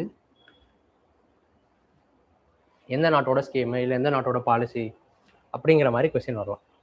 இதுக்கான காரணம் என்னென்ன, கவர்மெண்ட் என்ன, யூகே கவர்மெண்ட் என்ன காரணம் சொல்லுதுன்னு பார்த்தீங்கன்னா ப்ரிசன்ஸ்லாம் ஓவர் க்ரௌட் ஆயிடுச்சு, ஃபாரின் நேஷனல்ஸ் நிறைய இருக்கிறதுனால ப்ரிசன்ஸ் ஓவர் க்ரௌட் ஆயிடுச்சு. அதில் அப்புறம் ஃபாரின் நேஷனல்ஸ் தான் யூகே பிரிசனில் இருக்கக்கூடிய 12% ஆஃப் த பிரிசனர்ஸ் அப்படின்னு சொல்கிறாங்க. இந்த மாதிரியான காரணங்களால எங்கள் நாட்டில் வந்து பிரிசன் ஓவர் க்ரௌடிங் நடக்குது, இதனால வந்து உங்கள் நாட்டை சேர்ந்தவரை நீங்களே உங்கள் ஜெயிலில் வச்சுக்கோங்க அப்படின்னு சொல்லி நம்ம நாட்டுக்கு டிபோர்ட் பண்ணிடுறாங்க.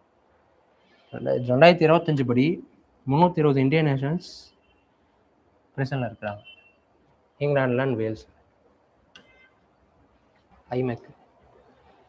ஐமெக்கு ரொம்ப பொட்டன்ஷியலான டாபிக். லாஸ்ட் டைம் வந்து ஐஎன்எஸ்டிசிலேருந்து ஒரு கொஸ்டின் வந்துச்சு ஃபிலிம்ஸில், படிச்சிருக்கீங்களா இது?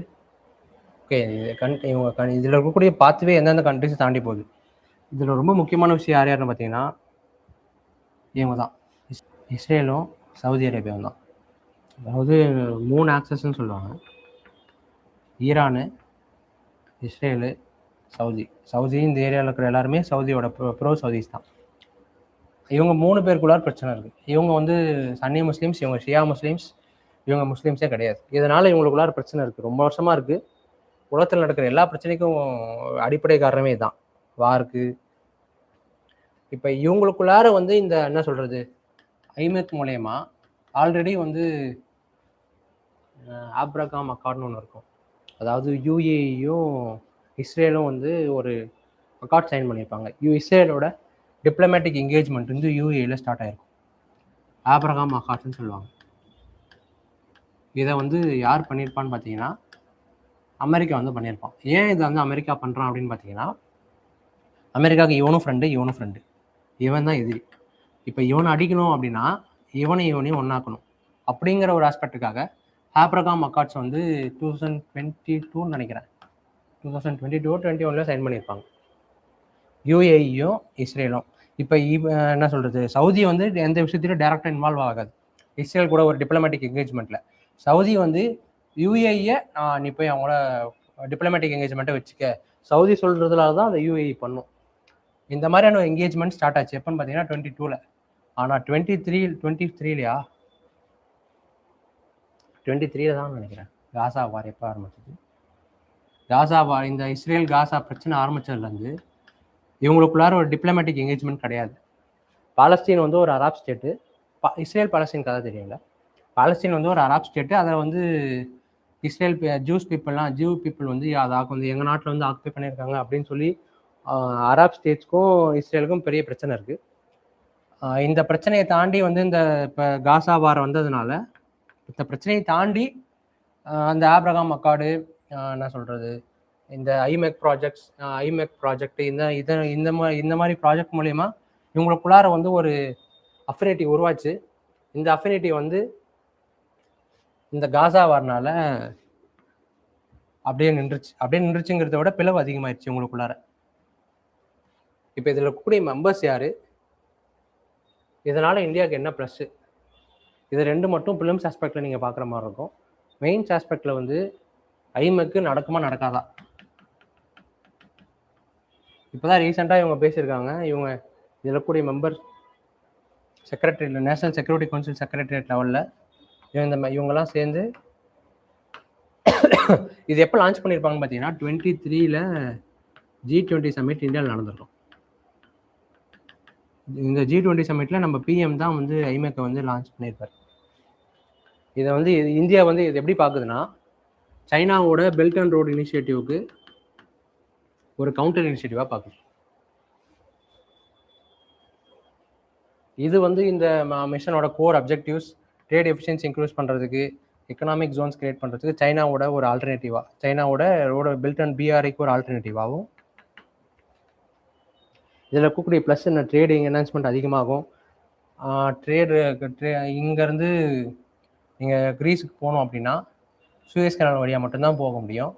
இந்த ரீஜன் வந்து வல்னரபிள் டு பைரேட்ஸ், இந்த ரீஜன் வந்து இந்த கான்ஃப்ளிக்ட்டுக்கு ரொம்ப இப்போ இதுவாயிடுச்சு. அதனால் வந்து இது வந்து ஒரு ஹாஸ்டைல் ரீஜன் அப்படிங்கிறதுனால இப்படி ஒரு ஆல்டர்னேட்டிவ் இந்தியா கொண்டு வரலாம். Plus time saving, plus energy saving, இந்த மாதிரியான விஷயங்களை ஆல்டர்னேட்டிவாக இந்தியா கொண்டு வரலான்னு பார்த்ததுக்கு இப்போ இத்தனை பிரச்சனை இருக்குது. இதில் டைம் ரிடக்ஷன், ஆல்டர்னேட்டிவ், இதெல்லாம் வந்து ஐமெக்கோட என்ன சொல்கிறது, அது பாசிட்டிவ்ஸ். இப்போ இதுக்கு வந்த பிரச்சனைகள், இஸ்ரேல் அரப் கோஆப்ரேஷனுக்கு ஒரு பிரேக் டவுன் வந்துருச்சு காசா வார்னால. Regional conflict expansion. இப்போ என்னன்னா, இஸ்ரேல் காசா அப்படிங்கிற அந்த வார் வந்து எக்ஸ்பேண்ட் ஆகி இஸ்ரேல், லெபனான், இஸ்ரேல், ஈரான்னு அந்த ரீஜன் ஃபுல்லாக பரவனதுனால அந்த ரீஜனோட ஸ்டெபிலிட்டி பாதிக்கப்பட்டிருக்கு.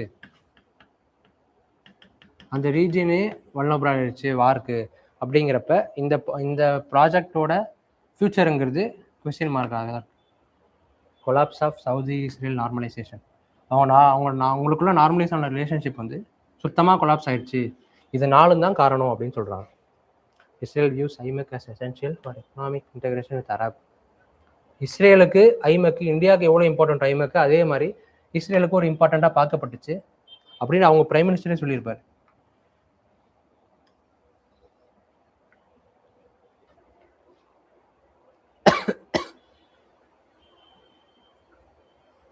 ஐமெக்கை ஜியோ பொலிட்டிக்கல் பிளஸ்ஸிங் சொல்லி இஸ்ரேல் பிரைம் மினிஸ்டர் சொல்லியிருக்கு. ஐமெக் பாசிபிள் ஆகணும் அப்படின்னா ஸ்டேபிள் ரீஜனல் ஆர்டர் வேணும், meaningful progress on Palestinian statehood. Palestine statehood, அதாவது பாலஸ்தீனை வந்து ஒரு நேஷனாக நீங்கள் ரெகக்னைஸ் பண்ண முடியாமல் இந்த ரீஜனில் ஸ்டெபிலிட்டி வராது. ப்ளஸ் ஐமெக்கோட விஷனும் உங்களுக்கு ஃபுல்ஃபில் ஆகாது. அதனால்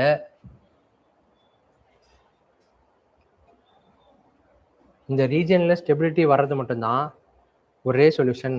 ஐமெக் ப்ராசஸ் இந்த கனவு நனவாகணும் அப்படின்னா ஐமெக் 2023 விஷன் வந்து மெட்டீரியலைஸ் ஆகணும் அப்படின்னா இந்த ரீஜனல் ஸ்டெபிலிட்டி வேணும். அதுக்கு பாலஸ்தீன் ஸ்டேட்ஹுட்ங்கிறது அவசியம் அப்படின்னு சொல்லியிருக்காங்க. இப்போ ஐஆரில் 3 டாபிக்ஸ் தான் இருக்கும். இந்த ஐஆரில் பெருசாக பிலிம்ஸ் ஆஸ்பெக்டில் டாபிக்ஸ் இல்லை, மெயின்ஸ் ஆஸ்பெக்டில் மட்டும்தான் டாபிக்ஸ் இருந்துச்சு. என்னென்னா முக்கியமான டாபிக் என்னென்னு பார்த்தீங்கன்னா மாவோயிஸ்டோட டிக்ளைன். மாவோயிசம் தெரியும், லெஃப்ட் விங் எக்ஸ்ட்ரீமிசம் அப்படின்னு சொல்லுவாங்க. அதாவது இந்தியாவோட ஈஸ்டர்ன் ரீஜனில், இந்த ரீஜனில் வந்து ரெட் காரிடார்னு சொல்லுவாங்க. இது அதாவது லெஃப்ட் விங் எக்ஸ்ட்ரீமிசம் அதிகமாக இருக்கக்கூடிய ஸ்டேட்ஸ். இது வந்து 2013 182 ஸ்டேட்ஸ் வந்து மாவோயிஸ்டோட இன்ஃப்ளூயன்ஸ் கீழே இருந்துச்சு. அவங்களோட டாமினன்ஸ் அதிகமாக இருந்துச்சு. 2025 ஏப்ரலில் 18 டிஸ்ட்ரிக்ஸாக குறைஞ்சிச்சு. கவர்மெண்ட் வந்து 2026 மார்ச் 31க்குள்ளார மாவோயிசமே இந்தியாவில் இருக்கக்கூடாது, லெஃப்ட் விங் எக்ஸ்ட்ரீமிசமே இந்தியாவில் இருக்கக்கூடாது, அதை வந்து வைப் அவுட் பண்ணிடணும் அப்படிங்கிறதுல இந்த கவர்மெண்ட் ரொம்ப குறியாக இருக்குது அப்படின்னு சொல்கிறாங்க. இது வந்து உங்களுக்கு மெயின்ஸ் ஆஸ்பெக்டில் ஒரு இம்பார்ட்டண்ட்டான டாபிக். இப்போ எப்படி எதனால குறைஞ்சிருக்கு அப்படின்னு பார்க்குறப்ப 90%, அதான் 180 டிஸ்ட்ரிக்ஸில் இருந்தது இப்போ 18 டிஸ்ட்ரிக்ஸ் ஆயிடுச்சு. சரி, அப்புறம் 81% ஆஃப் த இன்சிடென்ட்ஸ், அதாவது டெரரிஸ்ட் அட்டாக்ஸ் வந்து கம்மியாக இருக்குது. யார் Maoist left wing extremism related terror attacks வந்து 80% குறைஞ்சிருக்கு. அப்புறம் லைஃப் சேவ்டு, இந்த 4 டேட்டாவுமே நீங்கள் மெயின்ஸ் எழுதுகிறப்ப அப்படி இது பாயிண்ட் போட்டு அப்படியே 90% குறைஞ்சிருச்சு, அப்போ 85% வந்து லைவ்ஸ் வந்து டெத் வந்து குறைஞ்சிருக்கு, 80% இன்சிடென்ட்ஸ் வந்து கம்மியாக இருக்குது, 70% ஃபெட்டாலிட்டி டிக்ரீஸ் ஆகிருக்கு அப்படின்னு நீங்கள் போகிறது நல்லாயிருக்கும். இது எல்லாமே வந்து மினிஸ்டர் ஆஃப் எக்ஸ்டர்னல் அஃபேர்ஸ்லேருந்து எடுக்கப்பட்ட அத்தன்டிக் சோர்ஸ் டேட்டா தான். அப்புறம் இந்த கவுண்டர் இன்சர்ஜென்சிக்கு காரணம் 5 விஷயங்கள் தான். Enhanced security operation grey உண்ட், பாஸ்டாரியா battalion, இதெல்லாம் வந்து இதுக்காக கவர்மெண்ட் எடுத்த சில செக்யூரிட்டி ஆப்ரேஷன்ஸோட பேர். அப்புறம் இன்ஃப்ராஸ்ட்ரக்சர் எக்ஸ்பேன்ஷன் தான் இதுக்கான முக்கியமான காரணமே. அதாவது அங்கே இருக்கக்கூடிய ட்ரைபல் வில்லேஜஸில் பேங்க் ஓப்பன் பண்ணுறது, ஏடிஎம் ஓப்பன் பண்ணுறது. நீங்கள் எக்ஸ்டர்னல் அஃபேர்ஸ் மினிஸ்டரில் பார்த்தீங்கன்னா இந்த மாதம் வந்து இத்தனை பேங்க்ஸ் அங்கே திறந்துருக்குறோம், இத்தனை ஏடிஎம்ஸ் அங்கே திறந்துருக்குறோம், இத்தனை செல்ஃபோன் டவர்ஸ் அங்கே நட்டுருக்குறோம், இந்த மாதிரியான டேட்டாலாம் இருக்கும். இந்த இன்ஃப்ராஸ்ட்ரக்சர் எக்ஸ்பேன்ஷன் தான் என்ன சொல்கிறது, லெஃப்ட் விங் எக்ஸ்ட்ரீமிசம் வந்து இந்த டிஸ்ட்ரிக்ஸில் கம்மியானதுக்கு இன்னொரு முக்கியமான காரணம். அப்புறம் tribal development focus, education, employment, health, இது மூணுலையுமே நீங்கள் ஃபோக்கஸ் பண்ணிங்கன்னா எக்ஸ்ட்ரீமிசமே இருக்காது அந்த ஊரில். இதை கவர்மெண்ட் வந்து இந்த கடந்த ஒரு 10 வருஷமாக கொஞ்சம் என்ன சொல்கிறது ஆஸ்பிரேஷனல் டிஸ்ட்ரிக்ட்ஸ் ப்ரோக்ராம், இது ஸ்பெஷலாகவே வந்து லெஃப்ட் விங் எக்ஸ்ட்ரீமிசம் அதிகமாக இருக்கக்கூடிய ஸ்டேட்ஸில் அந்த எக்ஸ்ட்ரீமிஸ்ட்டை குறைக்கணும் அப்படிங்கிறதுக்காக கவர்மெண்ட் எடுத்த ஒரு ஸ்பெசிஃபிக்கான ப்ரோக்ராம். இந்த மாதிரியான ப்ரோக்ராம்ஸும் ஒரு முக்கியமான காரணம் இந்த எக்ஸ்ட்ரீமிசம் குறைஞ்சதுக்கு. அப்புறம் ரீஹாபிலிட்டேஷன் ப்ரோக்ராம்ஸ், அதாவது ஆயுதங்களை கவர்மெண்ட்டிட்ட ஒப்படைச்சிட்டு சரணடையக்கூடிய எக்ஸ்ட்ரீமிஸ்ட்டுக்கு ரீஹாபிலிட்டேஷன் ப்ரோக்ராம்ஸ் கொடுக்கறது, அவங்களோட வந்து நார்மல் லைஃப்க்கு அவங்கள லீட் பண்ணுறதுக்கு ஒரு முக்கியமான காரணமாக இருக்குது. எக்ஸ்ட்ரீமிசம் குறைஞ்சதுக்கு 5 முக்கியமான காரணங்களில் ஒரு முக்கியமான காரணம் இது. அப்புறம் ஐடியாலஜிக்கல் ஷிஃப்ட், அவங்களுக்கு வந்து ஆணிவேற ஐடியாலஜி தான், அது கம்யூனிசம் தான் அவங்களோட மாவோயிசம்ங்கிறது. கம்யூனிசத்தை பற்றி மாவோ செடாங், அதாவது சைனாவோட பழைய பிரீமியர், அவர் சைனாவோட தேச தந்தை மாதிரி, அவருடைய ஐடியாலஜி தான் மாவோயிசத்தோட ஆணிவேர். அதாவது என்னன்னு சொல்லுவாங்கன்னா, ஆயுதமேந்திய புரட்சி, எதுக்கு எதிராக அரசுக்கு எதிரான ஒரு ஆயுதமேந்திய புரட்சி அப்படிங்கிறது தான் மாவோயிசத்தோட பிரின்சிபல். இந்த ஐடியாலஜிக்கல் ஷிஃப்ட் எதனால் வருதுன்னா, எம்ப்ளாய்மெண்ட் இல்லை, வெல்ஃபேர் ஆக்டிவிட்டிஸ் பெருசாக இல்லை, கவர்மெண்ட்டோட பார்வை அவங்க மேலே படல அப்படிங்கிறது மூலயமா இதன் காரணமாக காட்டி தான் ஒரு என்ன சொல்கிறது எக்ஸ்ட்ரீமிசமே டெவலப் ஆகுது. அப்படிங்கிறப்ப எஜுகேஷன், எம்ப்ளாய்மெண்ட்டு, டிஜிட்டல் இன்க்ளூஷன் மாதிரியான விஷயங்கள் வந்து இந்த மாதிரியான தாட்ஸ் வந்து அவங்களுக்கு வர விடாமல் குறைக்குது. கவர்மெண்ட் வந்து நம்மளை கண்டுக்கிறதே இல்லை அப்படிங்கிற தாட்ஸ் அவங்களுக்கு வரப்போகிறது இல்லை. அவங்களுக்கு ஸ்கூலுக்கு போகிறாங்க, ஸ்கூலுக்கு எஜுகேஷன் கிடைக்குது அப்படின்னா அவங்கள யாரும் மூல செலவை வந்து பண்ண போகிறதே கிடையாது. இந்த மாதிரியான காரணங்கள் வந்து மாவோயிசம் இந்தியாவில் குறையிறதுக்கான ஒரு முக்கியமான 5 காரணங்களாக சொல்கிறாங்க. இதனுடைய பாசிட்டிவ் எஃபெக்ட்ஸ் என்னென்ன? உயிரிழப்புகள் கம்மியாகும், போலீஸ் ஸ்டேஷன்ஸ் அவங்களுடைய பர்பஸ் வந்து பப்ளிக் சர்வீஸ் டெலிவரிக்கு மாறும். அதாவது ரோந்து அவங்கள தேடுற வேலை, இந்த மாதிரியான வேலைகளை விட்டுட்டு பப்ளிக் சர்வீஸ் டெலிவரியில் மக்களுக்கான சேவையில் ஃபோக்கஸ் பண்ணலாம். அப்புறம் இன்வெஸ்ட்மெண்ட், இன்ஃப்ராஸ்ட்ரக்சரில் இன்வெஸ்ட்மெண்ட் பண்ணுறது, ஹெல்த் கேர், இந்த மாதிரியான விஷயங்கள் இன்னும் நல்லா முடிவீச்சில் நடக்கும். இதெல்லாம் இது குறையிறதுனால ஏற்படக்கூடிய நன்மைகள். சேலஞ்சஸ், இதில் இன்னும் இருக்கக்கூடிய சேலஞ்சஸ் என்னன்னு பார்த்தீங்கன்னா, ஸ்டில் 18 டிஸ்ட்ரிக்டில் இன்னுமே ஆக்டிவாக இருக்காங்க. கண்டினியூட் ரெக்ரூட்மெண்ட், இன்னுமே வந்து ரெக்ரூட்மெண்ட் ப்ராசஸ் போயிட்டு தான் இருக்குது மார்ஜினலைஸ் கம்யூனிட்டிஸ் கிட்ட. சும்மா அவங்க ஃபோக்கஸ் பண்ணுறது யாருன்னு பார்த்தீங்கன்னா ஷெட்யூல் ட்ரைப்ஸ் தான். ட்ரைபல் ஏரியாவில் மட்டும்தான் சத்தீஸ்கர், ஜார்க்கண்ட், அப்புறம் ஆந்திரா, தெலுங்கானா, ஒடிசா, இங்கெல்லாம் வந்து ட்ரைபல் பீப்புள் அதிகமாக இருக்கக்கூடிய ஏரியாஸ். இதை மட்டும்தான் ஃபோக்கஸ் பண்ணுவாங்க. ட்ரைபல் பாப்புலேஷனை ஃபோக்கஸாக வச்சு தான் நம்ம ஊரில் லெஃப்ட் விங் எக்ஸ்ட்ரீமிசமே வளர்ந்துச்சு. ப்ரிவென்டிங் ஐடியாலஜிக்கல் ரிவைவல், இந்த மாதிரியான விஷயங்கள் இப்போ சோஷியல் மீடியாலாம் வந்ததுலேருந்து சோஷியல் மீடியாலையும் மூளை சலகை பண்ணுறாங்க, பிரெயின் வாஷ் பண்ணி ஆட்கள் சேர்க்கிறது. இந்த மாதிரியான விஷயங்கள்லாம் இதுக்கு இன்னுமே ஒரு த்ரெட்டாகவே இருக்குது. எதுக்கு? Complete eradication of left wing extremism நம்ம இந்தியாவுக்கு இந்த மாதிரியான விஷயங்கள் இன்னுமே பிரச்சனைகளாக இருக்கு.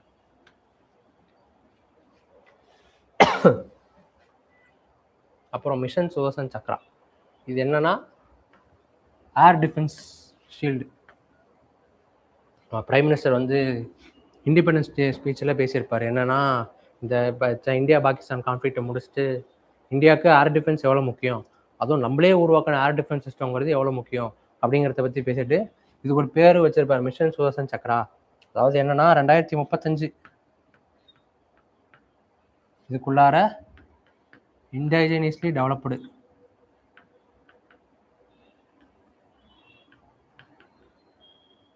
ஏர் டிஃபென்ஸ் சிஸ்டம் வேணும் இந்தியாவுக்கு. என்ன சொல்கிறது,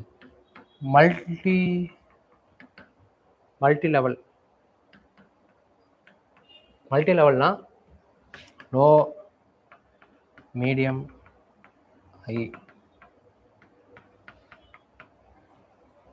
வேணும் அப்படிங்கிறத பற்றி நம்ம பிரைம் மினிஸ்டர் பேசியிருப்பார். இப்போ நம்ம இந்தியா வந்து கரண்ட்டாக யூஸ் பண்ணக்கூடிய ஏர் டிஃபென்ஸ் சிஸ்டம் பார்த்தீங்கன்னா மேன் போர்ட்டல் ஆரம்பித்து இதெல்லாம் வந்து ஷார்ட் ரேஞ்சில் வரும்.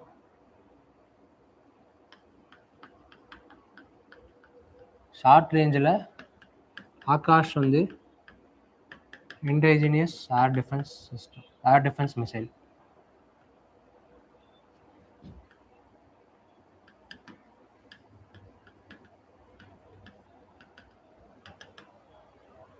ஆகாஷ் இந்த பேர் ஞாபகம் வச்சுங்க. ஆகாஷ் சம்மந்தப்பட்ட கொஸ்டின் வரலாம். ஆகாஷ். அப்புறம் S-400 வந்து long range air defence system, Russia கிட்டேருந்து வாங்கினது. அதே மாதிரி இப்போ இது மூணு இப்போ கரண்டில் இருக்கக்கூடிய சிஸ்டம்ஸ். அப்புறம் மூணாவது பார்த்தீங்கன்னா பராக், இது வந்து இஸ்ரேல் கிட்டேருந்து வாங்கினது. இது வந்து மீடியம். இதெல்லாம் ஏர் டிஃபென்ஸ், அதாவது வான்வெளி தாக்குதல் நடத்துறது, இந்த மிசைல் அட்டாக்கு, ட்ரோன் அட்டாக்கு, அப்புறம் ஏர்கிராஃப்ட், ஃபைட்டர் ஜெட்டு, இந்த மாதிரியான விஷயங்கள். அப்புறம் மிசைல் அட்டாக்ல பார்த்தீங்கன்னா குரூஸ் மிசைல்ஸ், பேலஸ்டிக் மிசைல்ஸ், இந்த மாதிரியான மிசைல் அட்டாக்லேருந்து ப்ரொடெக்ட் பண்ணுறதுக்கு 3 லேயர் ஆஃப் டிஃபென்ஸ் இப்போ கரண்ட்டில் இந்தியா வந்து இன்டெகிரேட் பண்ணி வச்சுருக்காங்க. ஷார்ட் ரேஞ்சில் மேன் போர்ட்டல் கையில் தூக்கிட்டு போகிறது அதெல்லாம் ஓகே. ஆனால் ஆகாஷ் ரொம்ப முக்கியம். ஷார்ட் ரேஞ்சுங்கிறப்ப இது அப் டு 20 கிலோமீட்டர்ஸ் வரைக்கும் ஏர் டிஃபென்ஸ் ஷீல்டாக இருக்கும். அப்புறம் மீடியம் ரேஞ்சில் பராக் இஸ்ரேல்லேருந்து வாங்குறது, S-400 ரஷ்யா, இது உங்களுக்கு தெரிஞ்சிருக்கும். ஆனால் ஆகாஷ் ஞாபகம் வச்சுக்கோங்க, கொஸ்டின்ஸ் வரலாம். இந்த 3 சிஸ்டமும் இப்போ இன்டெகிரேட் பண்ணியிருக்காங்க. இதை வந்து நம்ம பிஎம் என்ன சொன்னார்னா 2035 இன்டகிரேட்டட் மிசைல் சிஸ்டமாக இருக்கணும். அது என்ன ஷார்ட் ரேஞ்சில் இருந்து மீடியம் ஹை ரேஞ்ச் வரைக்கும் எல்லாமே இண்டிஜினியஸ்லி மேனுஃபேக்சர்டாக இருக்கணும், நம்மளே ரெடி பண்ணியிருக்கணும் அப்படின்னு சொல்கிறார். இது காரணம் என்னன்னு பார்க்குறப்ப, இது மல்டிலேயர்டு ப்ரொடெக்ஷன், அப்புறம் இண்டிஜினியஸ் டெவலப்மெண்ட்டுங்கிறப்ப நம்மளோட காசு நான் என்ன சொல்கிறது, 10 ரூபா கொடுத்து வாங்குற பொருளை நான் 100 ரூபா கொடுத்து வாங்குறேன் அப்படிங்கிறப்ப ரஷ்யா அது பாகிஸ்தானுக்கு இருக்கிறதுக்கு யோசிக்க மாட்டான் அப்படின்னு சொல்ல முடியாது. இப்போ நான் உனக்கு அது இந்தியாவுக்கு 100 ரூபாய்க்கு கொடுத்தியா, நான் 1000 ரூபாய் கொடுக்குறேன் எனக்கு கொடு அப்படிங்கிறப்ப அவன் பாகிஸ்தானுக்கு இருக்கக்கூடிய சூழ்நிலை வரும்.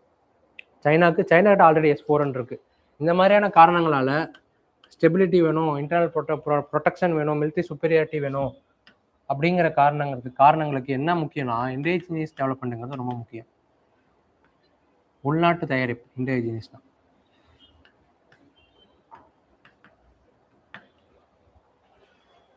அப்புறம் காம்ப்ரிஹென்சிவ் கவரேஜ், ஸ்ட்ராட்டஜிக் அசட்ஸ்னா புரியுதுல? ஓகே, நியூக்ளியர் பவர் பிளான்ஸு, அப்புறம் முக்கியமான அசட்ஸு என்ன சொல்லுவாங்க, இதெல்லாம் ப்ரொடெக்ட் பண்ணுறதுக்கு ஒரு காம்ப்ரிஹென்சிவ் கவரேஜுக்கு ஒரு என்ன சொல்கிறது மல்டிலேயர் டிஃபென்ஸ் சிஸ்டம் வேணும். அது வந்து நம்மளே சுயமாக தயாரிச்சுதான் இருக்கணும், ப்ளஸ் அட்வான்ஸ்டு இன்டெகிரேஷனோட இருக்கணும், மிலிட்ரி சுப்பீரியாரிட்டி இப்படிலாம் இருக்கணும். இது வந்து பிலிம்ஸ் கொஸ்டினில் மிஷன் சுதர்சன் சக்ரா அப்படின்னா என்னன்னு வரலாம். அப்புறம் இந்தியாவில் இப்போ கரண்ட்டில் இருக்கக்கூடிய ஏர் டிஃபென்ஸ் சிஸ்டம் என்னென்ன அப்படின்ற மாதிரி கொஸ்டின்ஸ் வரலாம். இந்த 2 ஆஸ்பெக்டும் உங்களுக்கு பிலிம்ஸ் கொஸ்டின்ஸ் வரலாம். ஆனால் மெயின்ஸில் வந்து இது அப்படியே கொஸ்டினாக வந்துடும். மிஷன் சுதர்சன் சக்ராவை பற்றி ப்ரோஸ் அண்ட் கான்ஸ், அதோட இம்ப்ளிகேஷன்ஸ், அதனுடைய இது மாதிரி விஷயங்கள் எழுது அப்படின்ற மாதிரி ஒரு 10 மார்க் 15 மார்க் வரும். இதெல்லாம் பெருசாக பேசுறதுக்கு வேற ஒன்றும் அவ்வளோதான் இருக்குது. அப்புறம் இந்தியாவோட டிஃபென்ஸ் ப்ரொடக்ஷன் வந்து பயங்கரமாக ரைஸில் இருக்குது. அதாவது நெட் இம்போர்ட்டராக இருந்த இந்தியா வந்து இப்போ ஓரளவுக்கு டிஃபென்ஸ் எக்ஸ்போர்ட்டராக மாறிட்டு வருது. அதாவது வேர்ல்ட்ஸ் லார்ஜஸ்ட் டிஃபென்ஸ் இம்போர்ட்டராக இருந்த இந்தியா வந்து ஒன் ஆஃப் த க்ரோயிங் எக்ஸ்போர்ட்டராக மாறிட்டு இருக்கு. எதில் defence ப்ராடக்ட்ஸில் make in India, Atma Nirbhar Bharat, இதெல்லாம் இதுக்கு ஒரு முக்கியமான காரணங்கள்.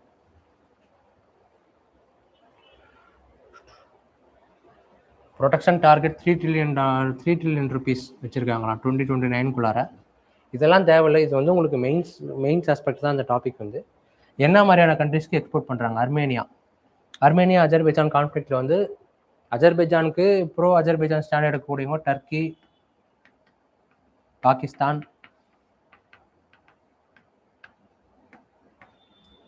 அப்புறம் மலேசியா, அப்புறம் பின்னாடி சைனா கடைசியாக வெளியிலேருந்து. இவங்க 2 பேரும் டைரெக்டாக வெப்பன் சப்ளை பண்ணுறது யாருக்கு? அஜர்பைஜான். இந்த நாகர்னோ காரபாக் ரீஜன் கான்ஃப்ளிக்ட் பார்த்துருப்பீங்களா, அப்போ அந்த கான்ஃப்ளிக்டில் அஜர்பைஜானுக்கு ஆயுத சப்ளை பண்ணது இவங்க தான் முக்கியமானது. அர்மேனியாவுக்கு ஆயுத சப்ளைல இந்தியா முக்கியமான ரோல் ப்ளே பண்ணுச்சு. அப்புறம் பிலிப்பைன்ஸ் வந்து இந்தியாவோட பிரம்மோஸ் மிசைல் இந்த எக்ஸ்போர்ட் டீல் வந்து டீல் ஆகிடுச்சு, அதனால எக்ஸ்போர்ட் பண்ணல, இது ப்ரொடக்ஷனில் இருக்குன்னு நினைக்கிறேன். அப்புறம் இந்தியாவில் தேஜஸ் வந்து லைட் காம்பேக்ட் ஏர்கிராஃப்ட்னு சொல்லுவாங்க. என்னன்னா வெயிட் ரொம்ப கம்மியாக இருக்கும், 8 டன் தான் இருக்கும் வெயிட் அது மொத்தமாக. இதை வந்து யூஎஸ் வந்து அவங்களோட நேவி பைலட்ஸ்க்கு ட்ரைனிங் கொடுக்கறதுக்கு யூஸ் பண்ணலாம் இதை வச்சு அப்படின்னு, அதை வந்து ப்ரொக்யூர் பண்ணலாமா வேணாம், ப்ரொக்யூர் பண்ணலாம் அப்படிங்கிற ஒரு ஐடியாவில் இருக்கிறாங்க யூஎஸ்ஏவும் ஃப்ரான்ஸும். ஆக்சுவலாக இவங்ககிட்ட இருந்து பயங்கரமாக எக்ஸ்போர்ட் தான் பண்ணிட்டு இருக்கோம். ஆனால் இந்த எல்சிஏ தேஜஸ் இந்த மாதிரியான விஷயங்கள் வந்து இவங்க எக்ஸ்போர்ட் பண்ணலாம், இம்போர்ட் பண்ணிக்கலாமா இந்தியா கிட்ட இருந்து அப்படிங்கிற ஒரு ஐடியாவும் இருக்கு. அப்புறம் ரஷ்யாவுக்கு இந்த பூட்ஸ் சப்ளை பண்ணுறது, மிலிட்ரி பூட்ஸ், அதாவது மிலிட்ரி பூட்ஸ், அப்புறம் மிலிட்ரி எக்யூப்மெண்ட்ஸு, அப்புறம் இந்த மிலிட்ரி வெஹிக்கிள்ஸ்லாம் பார்த்துருப்பீங்கள்ல, ஜீப் மாதிரிலாம் இருக்குல்ல, அதெல்லாம் சப்ளை பண்ணுறது. இதில் வந்து மகேந்திரா, டாட்டா, பெல்லு இவங்களாம் முக்கியமான ரோல் ப்ளே பண்ணுறாங்க. இதனால் டிஃபென்ஸ் எக்ஸ்போர்ட்ஸ் அதிகமாக இருக்குது இந்தியாவில்.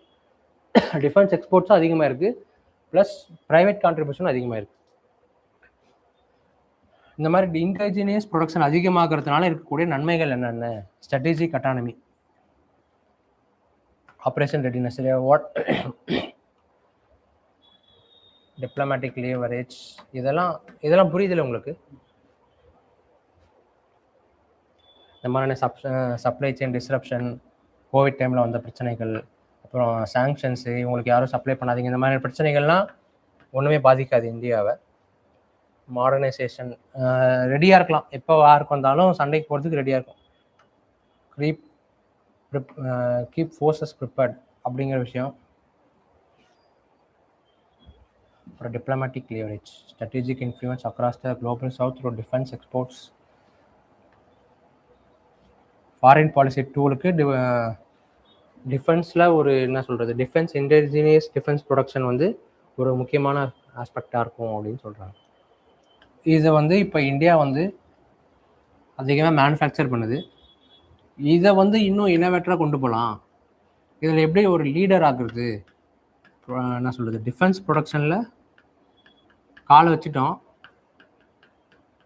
இதில் எப்படி மேலே போகலாம், அதை எப்படி என்ன சொல்கிறது, அதில் எப்படி லீட் பண்ணலாம், ஒரு லீடிங் டிஃபென்ஸ் ப்ரொடியூசராக எப்படி மாறலாம் அப்படிங்கிறதுக்கு R&Dயில் அதிகமாக செலவு பண்ணுங்கள். 2% ஆஃப் ஜிடிபியை நீங்கள் R&Dயில் செலவு பண்ணலாம். இப்போ வரைக்குமே இந்தியாவோட ஜிடிபியில் பார்த்தீங்கன்னா 0.7% ஆஃப் ஜிடிபி தான் நம்ம R&Dக்கு ஒதுக்குறோம். இது வந்து நீங்கள் மெயின் ஆன்சர் ரேட்டிங்கில் என்ன ஆஸ்பெக்டாக இருந்தாலும் science and tech, indigenous production, மற்றபடி என்ன சொல்கிறது, எல்லா ஆஸ்பெக்ட்லையுமே இந்த பாயிண்ட் எழுதலாம்.